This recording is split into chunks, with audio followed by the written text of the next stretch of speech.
Welcome to our third set of TaiChi3. Before we start this third set, let me again review some of the principles involved in the practice in TaiChi3. I like to go from top to bottom. That perhaps helps you to remember better, even though in the literature it hit all the various points first. Let me start from the top first. You think of a head, crown, gently, lightly pushing up. Your eyes looking forward. Your mouth relaxed. Your neck is also relaxed, not tucked in or coming up. All right, here's the shoulder.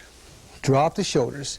At all movement, any of these movements, be sure your shoulders are relaxed and drop down. The elbows is hanging low. Never raise the elbow up. It's not because of the postures, but rather because if you raise the elbow, it somehow pulls your diaphragm up, affects your stability. You begin to top heavy. Elbows relaxed, hanging low. Chest relaxed. Therefore, you can breathe comfortably in your stomach. Your back is straight, avoiding hunchback. Back is straight. Flexible waist. All the movement, be sure your awareness is in the waist. All arm, leg movement stem from the hip area. The Chinese say waist is involved, the whole area is waist. We never twist the waist. Hip, upper part body always move in unison. Buttocks. The buttocks should be careful. Never arch your back so much that you're pushing out. Gently roll in a little bit so that the coccyx is pointing to front and back is very relaxed. This is very important in TaiChi3. Never through this. If you threw the buttocks out there, you arch your back, you arch your back, become a very tense back. Thereby you'll not be able to relax yourself. The legs, differentiate the firm leg with the empty leg, avoiding weight in the middle. As you know, the only time the weight is evenly divided is when the beginning movement and ending movement. That is not even called double weightedness. You feel the weight is in the middle, is in a really high stance. In the classic it says, double weightedness leads to clumsiness. What they mean by double weightedness is that I have a 50-50 distribution. Thereby, you got stuck. You don't know which way to go. So in Tai Chi movement, it's always a transition from one foot to the other foot. The final posture is always an evenness of weight distribution. Now, the knees are never locked out. Feet are firmly planted to the ground. I mentioned the 4 words: centered, upright, tranquil, and comfortable. Tranquil also referring to very peaceful. As you do the movement, it seems like arm is moving, waving around in menacing grace. But you are in the center. Feel like you're in the center of a hurricane. Very, very peaceful and serene. Today, I want to add 4 more words in our movement. Song, wen, man, yun. Song, you heard me say many times, relax the body. Don't use any unnecessary muscle. Does not mean limp. Just mean relax. Anywhere they don't need muscle, relax. One is stability, balance. All the movements are very sure. And again, I refer to classics, say step like a cat. If you ever see how the cat or cougar moves, it's how gently the front foot is touching the ground. Very, very gentle. Slow. Again, is a characteristic of Tai Chi for training purposes.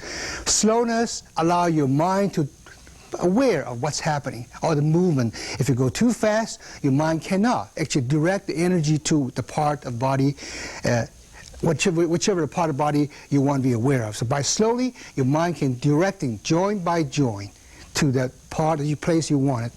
And finally, yun, evenness. Make the movement very even. No quick motion. Steady movement. It's not continuous even speed, however. You do settle down in each posture and then link to next posture as if there's a thread linked to it. Again, I like to refer to Chinese as move your energy like reading silk from a cocoon. It's very difficult for the Westerner to know what they mean. But really in China, when you see a cocoon, they draw the leader of the cocoon, the thread, and the cocoon is floating in the water. As you pull the threads off the cocoon is floating on the water. Now if you, this thread is so fine, almost invisible. Now if you use a little force, jerk it, you break it. If you slack it, again causes slack there. So it's a continuous even pull. That's the idea of evenness. And when you reach the final posture, gently settling down and then link to next movement. On and on and on. So I want you to remember, these are the principles one must observe. The form may be different, varying styles, but underlying principles is always the same. Now, let's proceed into the third set of Tai Chi Chuan. Let me do the first three movements and let you have an overview of what it looks like. As I say, the third set involves a great deal of kicking, and I'm going to give you some basic exercise about kicking also. The first movement is called patting the horse. Chinese call high patting the horse. And this is from single whip, start from single whip.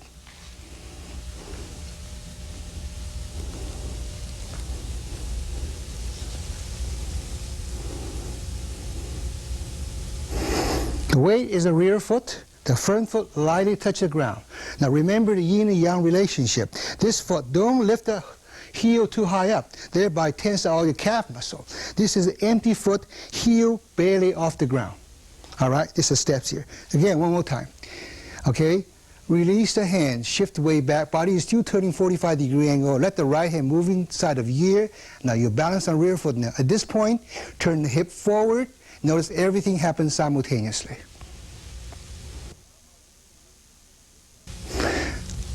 Now I'll do this one facing the camera.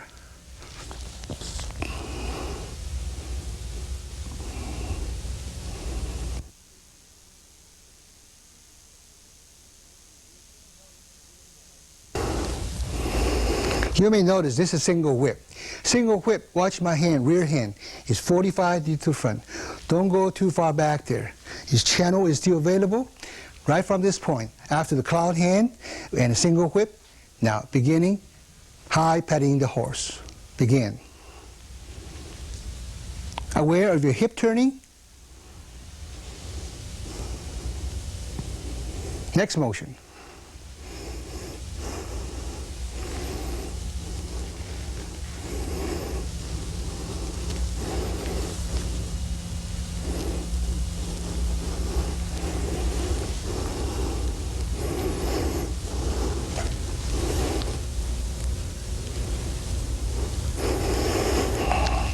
This is called a separating kick.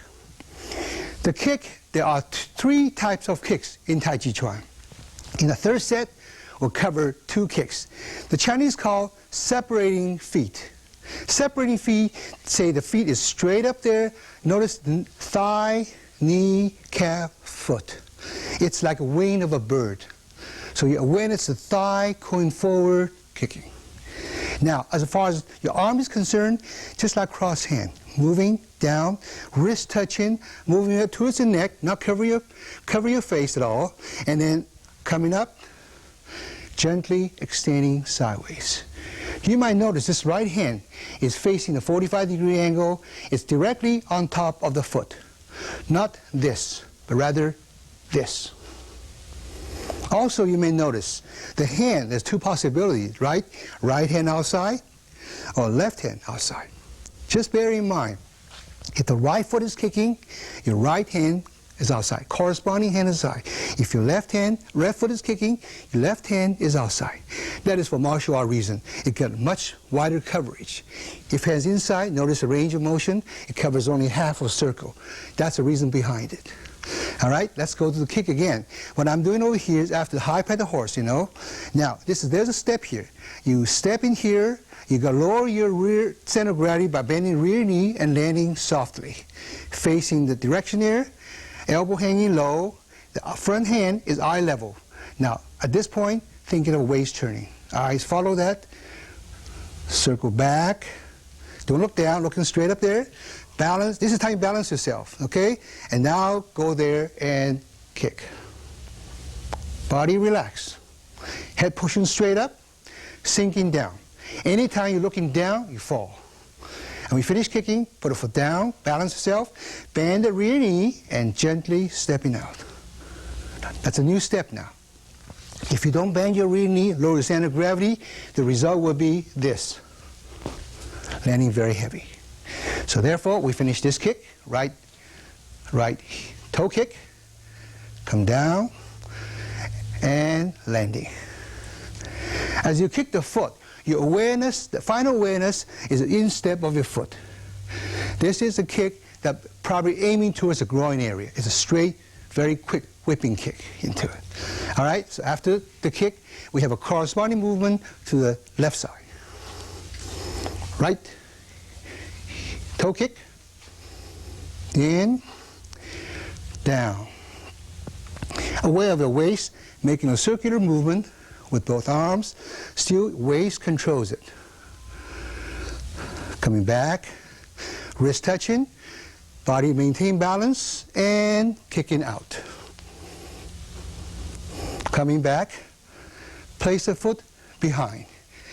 Next movement, turn back, and left heel kick.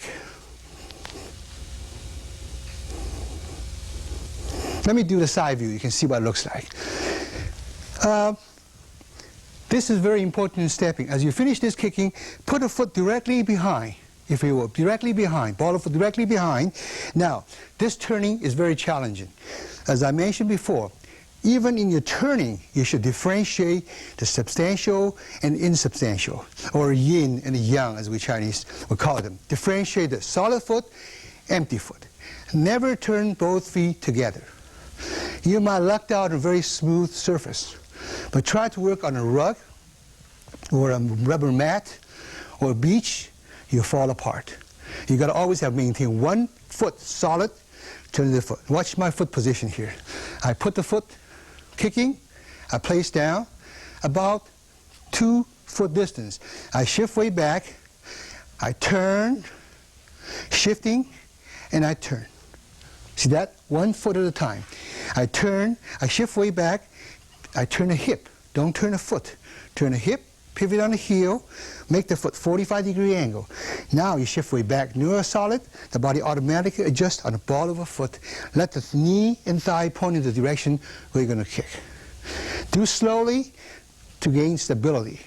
And hands, as you're turning, your hands also circle downward. Remember, we'll have left hand, left kick, therefore the left arm is outside.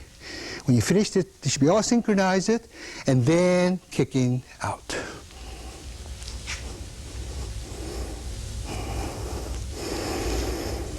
Let's do this move, 3 movements together now, all right? And of course, as I kick, this one, the right toe kick, the left toe kick, turn around the other side. Because you cannot see my back, I'm turning this direction, so see my arm is. Let's do it now, the 3 movement in its proper direction. And while picking from the last movement of the second set, the single whip, continue on to the third set. This is where we begin, from the single whip, which is the last movement of the second set. Let's move to the third set from single whip.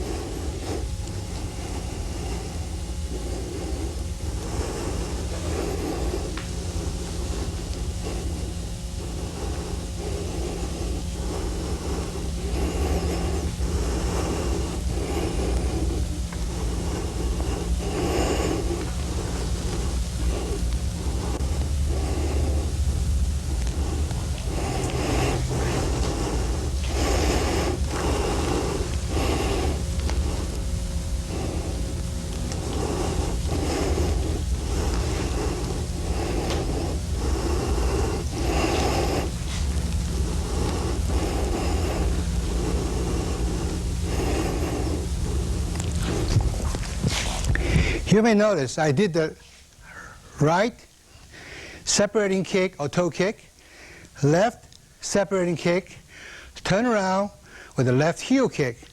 After that, immediately follow 2 movements which you already know. The brush the right knee and brush left knee. Those kicks, as you do the kick, I want you to remember that you keep your head, keep the body aligned, keep the eyes looking straight forward, the head feel like suspended from the ceiling. At the same time, compensate, at the same time aware of your abdominal region sinking down. So you have the vertical alignment. Again, the yin and yang, upper moving up, leg moving down. Body relaxed. In that position, the foot gently coming up. You may have problems starting off with the shoulder all tensed up. Relax the shoulder down. So just time yourself, balance it correctly, and coming up. And hold there for a while, I suggest you sometimes. Until you reach the point of total stillness. Now that's what it is. You start off, you may find out it takes a little while to get yourself balanced. Sometimes we suggest count to 5 to 10. You may start off with a very jagged movement, but eventually come to stillness. You start maybe this one, but eventually settle down, settle down, settle down, until you find out a natural balanced position. Okay? Now the raise the leg is very tiring. But what happens as you continue doing this motion, you develop a tremendous amount of power. As you're kicking upward, your energy goes up. Feel the energy moving to the instep position. As you do that, you develop what's called internal energy. The mind goes all the way to the foot. Let me show you the power of this kick. Henry, would you come? My assistant Henry Kwan is going to hold the mat, and I just want to demonstrate the kick. The kick is a very relaxed, whipping action kick. And this, just by doing this over and over, maintain good balance, you'll be amazed. Someday you got a very powerful kick.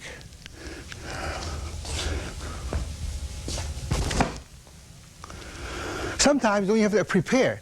The idea behind it is not to really want to kick. Just settle down, very relaxed, don't even know where you're going to kick. And suddenly, there you are, kicking it. Develop that lightning speed there, like action. What that does is like a whip. Whip it out there, not a big, giant clobber, hammer type of thing. Okay, once again. This time, I'll just have Henry call the kick. So I don't even know when he'll call me. On a very relaxed posture, waiting, just whatever cue comes up, boom. All right? Now. Louder. Now. What you're doing here is shift weight to the left foot. Loosen the hip. Your kicking is the toe or this little small part of your foot here. There's a kicking there. All right? So what you do is just kind of relax. As again, as opposed to many of the other kicking style, very relaxed. And first sinking down, first rooting down, and as soon as you're ready to kick, there goes it. Right there. Without any preparation. Therefore, speed in the Tai Chi is coming from relaxation. This is very different, very controversial concept, you know. But you look at a good boxer. He has very relaxed muscle. Very relaxed, because relaxed muscle, relax the tension here, develop the speed. If you have a lot of muscle all tensed up, it impedes your speed there. So speed comes from relaxed body and mind. Let's go on Tai Chi movement now. We have just done the brush left knee, brush right knee, which you have learned in the first set. Let's move on to the next movement. It's called stepping forward and plant a fist. This is another movement, the body leans forward. Because the objection is punching something, a target, somewhere on the ground. Let me do the motion, all right? It's from the brush the right knee here.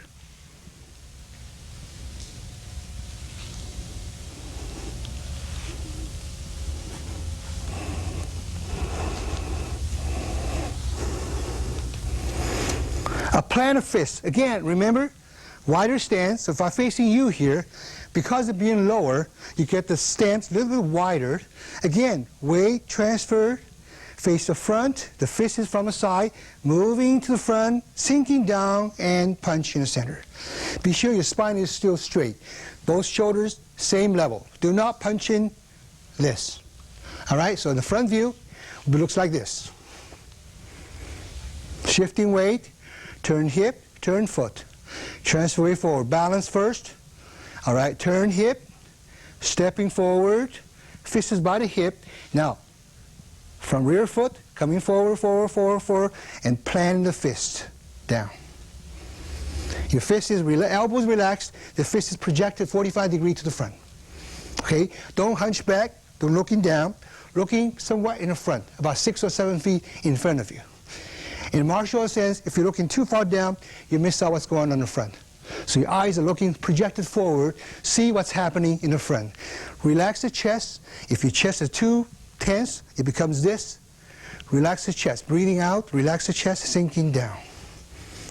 Again, let me show you one pitfall people tend to do, is not sinking down. You go right from here, and you're going forward. Notice you're top heavy. So be sure, sinking down, the rear foot coming to the front foot, sinking down, so your center of gravity is still inside of your feet. All right? I suggest sometimes you practice the movement over and over with a stance to find out the optimum stance you have, and repeat this motion like what I did here. You're breathing in, repetitive move, inhale, fist by the waist, don't punch out yet. Coming here, here, here, now the fist goes forward. At this point, thinking about the fist, all right?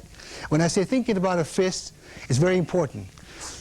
We say the intention, when you start intention, and then the chi, the energy gets to the place there where the energies are. So in the Tai Chi movement, it's not just a very loose fist. The fist fluctuates from a very relaxed fist to a more substantial fist. You never tense the fist up. Substantial fist, your mind is, the final movement is on a fist. Let's go on next movement. Turn, we did the brush left knee, brush the right knee, and step forward, punch the fist. Notice next few movements that you're familiar with. Turn back with fist, step, strike, parry, again, strike, parry, punch. You learn those movements in the second set. Remember? Turn back with fist, trapping, strike, parry, raking back, another strike. It's a chain of motion. Happens again in this third set, which leads you from the one direction, move to the other direction. I don't want to labor too much on that because you already learned these movements in the second set. Let's carry on to the next movement, all right, from the strike, parry, and punch. I'll do the next three movements to you.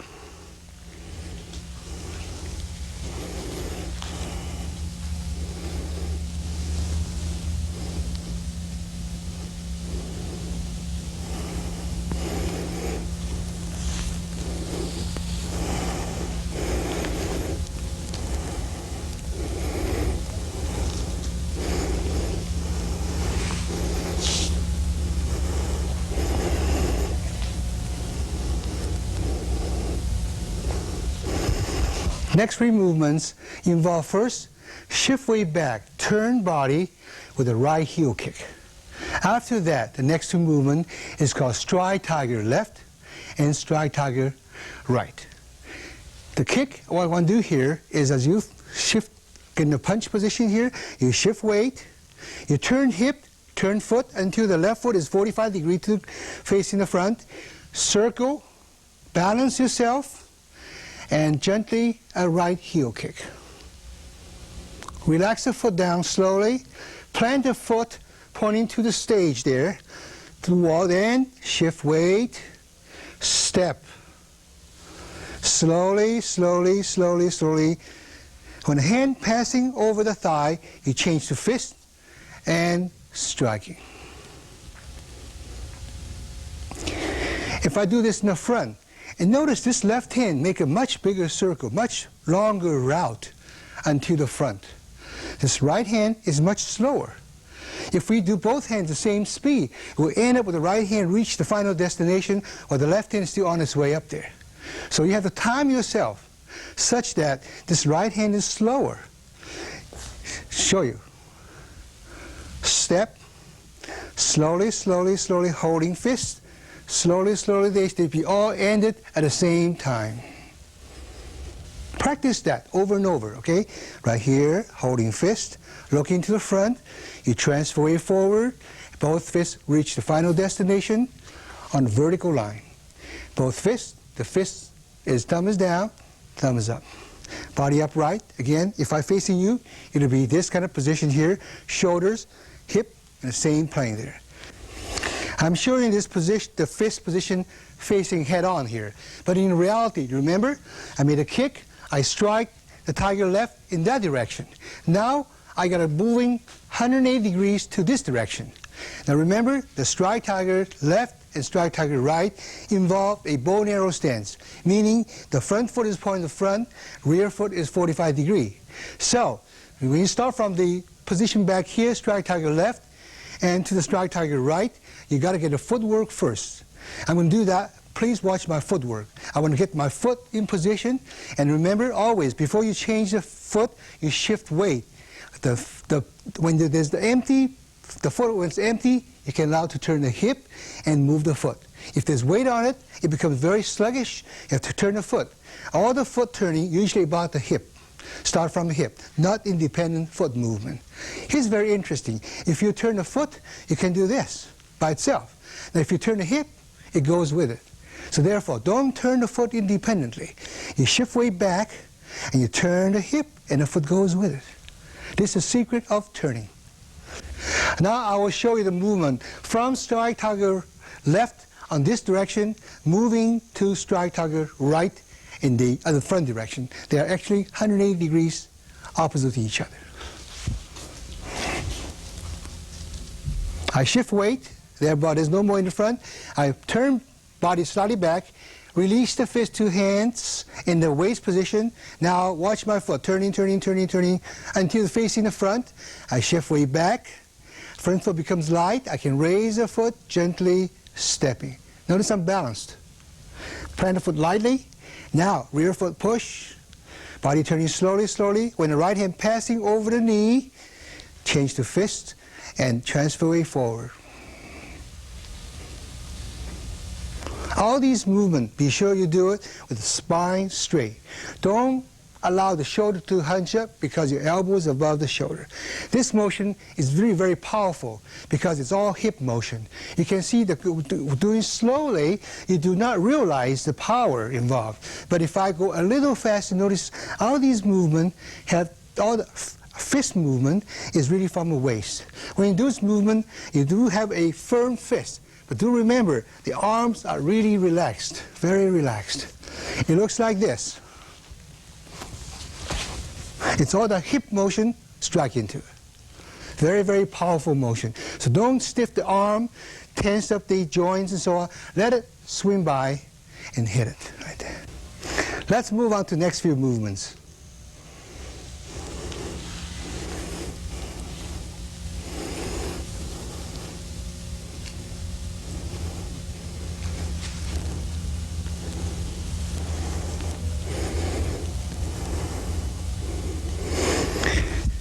The first one I did is called turn back with the right heel kick. Just to train your coordination, in this position, you turn 45 degrees to the double fist to the ear. This is called double fist to the ear movement. Now, the important part is that you're turning, you only have a 45 degree to turn.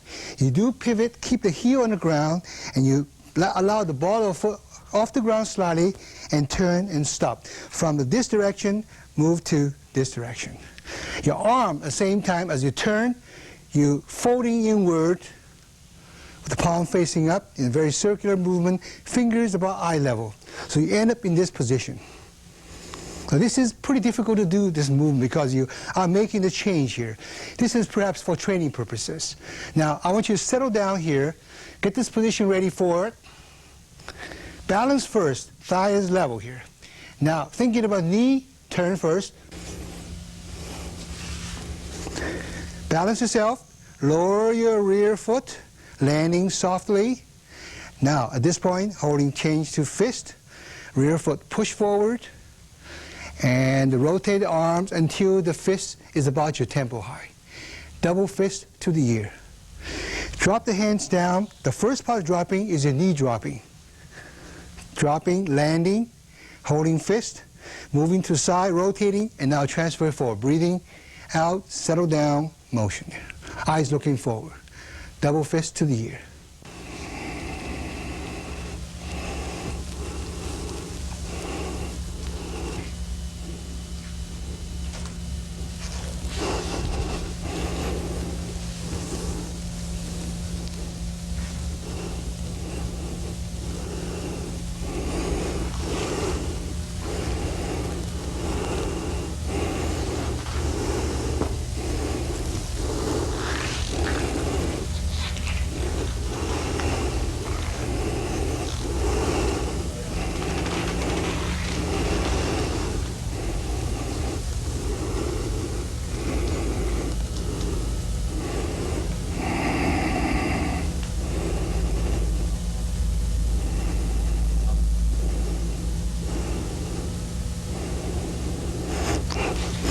This completes our third set of Tai Chi Chuan.